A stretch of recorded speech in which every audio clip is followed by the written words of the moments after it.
Hi, 10th graders. Today we're going to look at a TDA or what we call the constructed response for the Keystone, which is worth 3 points. And we're going to look at actually 4 points. We're going to look at the 3 and the 4. Last week we looked at a 1 and a 2, and they're very obvious. Remember, a 1, when it happens or it is scored, is where the student has not done any development, has no text evidence, mainly gets a word from the prompt, and maybe has one key word that they used. Where the 2 does some effect of looking at the prompt, may have some limited examples, and in the process of those limited examples may have some misnomers, some problems with grammatical structures. So I'm going to share the screen and we are going to look at the other forms of the rubric, so we understand. Now, when you guys may have taken PSSAs and you did what we call the TDA, it has a score of up to 4. That's because it is a longer response. It is a response about a 5-paragraph essay or so, and that PSSA styled piece has to have a lot of components. And when you're doing this type of piece, you are doing what we call a constructed response. Now, the constructed response item is shorter, so it has to be very nicely done. It's usually 2 to 3 paragraphs long. It's not the 5-paragraph structure, but you got to get to the point. You have to follow the prompt and you need the text evidence. And I would say give at least 2 good, solid examples, maybe 3. So when we get to one that scores very well, if you remember from last time, we were looking at a quote, read the sentence from the passage. She had become really quite expert, she thought, at listening as though she didn't listen, at sitting in other people's lives just for a minute while they talked around her. Now, this student gets a 3, and here's a few reasons why. Begins with a basic statement throughout the passage. Many different personality traits of Mrs. Brill have been revealed.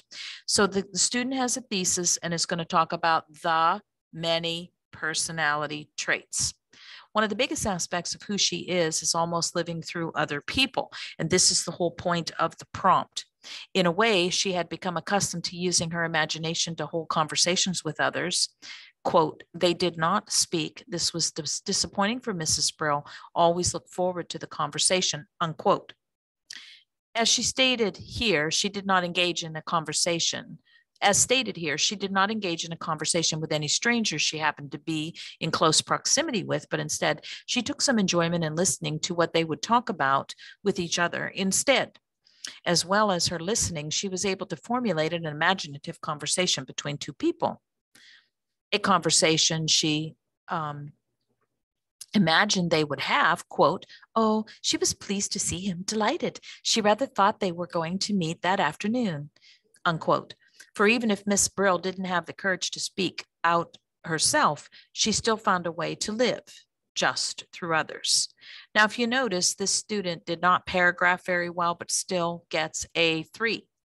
All right. And if we take a look at why, it says the student is given a clear, complete, and accurate analysis of the significance of the sentence quoted from the passage. The student's response opens with a clear statement of analysis.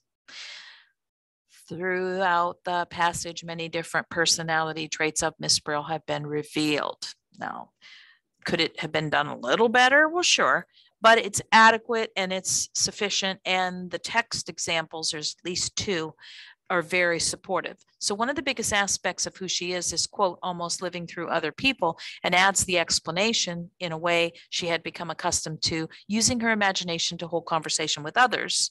And those 2 things are tied together, which help the commentary and what the student is doing and why it scored a 3.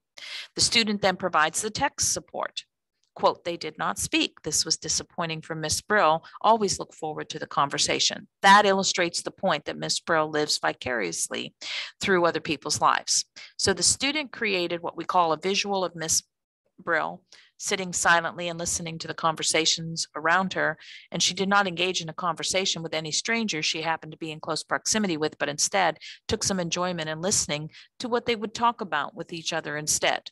And the student explains the lengths to which Miss Brill would go in order to live vicariously through others.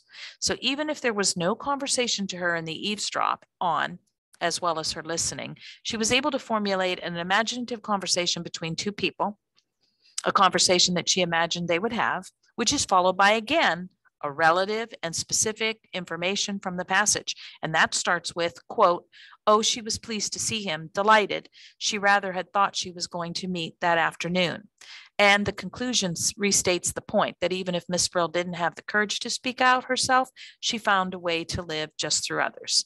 So what I want you to see is that a 3 is very doable, that a 3 just involves you taking a sense of what's going on in the passage through the prompt. And you don't really just notice how you don't have to restate the prompt, but you do need to come up with something. So one of the biggest aspects that this student did was just wanted to talk about personality traits. So as far as 10th grade scoring constructed responses, you should be able to score a 3 without much problem. Remember when we looked at the 2, the student, like this is the one, it practically tells the story right there and how she does it and what she does. That gets a 0. I mean, we can't even give that points. And when we take a look at the 2, we have students that are writing, a little bit of detail, but not quite enough, that is giving us what the 3 did. And then last but not least, I wanted to just look at the rubric again so that you could see what's important. Yes, you can get a 0, especially if you are not really answering the prompt. If you're not naming Miss Brill, for example, you're not naming a character, or you're not citing the selection that you are writing about. So a 1 is going to have minimal response. It might have a couple things about it. A 2 is partial, and the 3 is going to be clear. So that's enough for now for the Keystone. This is the 2021 Pennsylvania Department of Education Keystone Literature Item Sampler.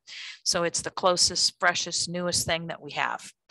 All right, I would hope that that helps a little bit with today's tutoring for 10th grade, and good luck when it comes up to the Keystone. The Keystone dates will be announced for you, and you will soon be, before you know it, we're almost the end of February, we got March to look at, and then April. And so that gives us about another 8 weeks or so to go over a few things that might help you do a nice job on the Keystone. Good luck. We'll see you next week.